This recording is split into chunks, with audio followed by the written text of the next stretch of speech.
Hello guys, ഇന്ന് ഞാൻ ജിദ്ദയിലെ അടിപൊളി ബീഫ് ബിരിയാണി സ്പോട്ട് പരിചയപ്പെടുത്തി തരാം.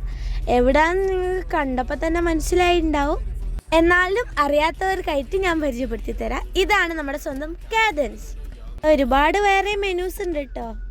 എന്നാലും അവരിവിടെ വന്ന് മെനു ഐറ്റംസ് ഒക്കെ പറയുമ്പോൾ ലാസ്റ്റ് നമ്മൾ ആ ബീഫ് ബിരിയാണി തന്നെ ചൂസ് ചെയ്യും. ഇതാണ് നമ്മുടെ സ്വന്തം ബീഫ് ബിരിയാണി. അത്യാവശ്യം നല്ല ക്വാണ്ടിറ്റി ഉണ്ട് കേട്ടോ ഈ ബിരിയാണി. ഇതിൻ്റെ കൂടെ തൈരും അച്ചാറും. ഇതിൻ്റെ പേഴ്സണൽ ഒപ്പീനിയനാണ്. ഇവിടുത്തെ ബിരിയാണി കഴിച്ചതിന് ശേഷം നാട്ടിൽ പോയിട്ട് ഈ ഒരു ടേസ്റ്റിൽ ബിരിയാണി കിട്ടിയിട്ടില്ല. അത്രക്കും ടേസ്റ്റിയാണ്. നല്ല സ്പോട്ട് നോക്കി നടക്കുകയാണെങ്കിൽ നിങ്ങൾ എന്തായാലും ഇതൊന്ന് വന്ന് ട്രൈ ചെയ്ത് നോക്കണേ. മസ്റ്റ് ട്രൈ എന്ന് തന്നെ പറയൂ. അടിപൊളി മക്കളെ, സൂപ്പർ മക്കളെ. അപ്പൊ സ്പോട്ട് എറണാകുളം റോഡ് ലൊക്കേഷൻ മാപ്പിൽ നോക്കിയാൽ കിട്ടുന്നതാണ്.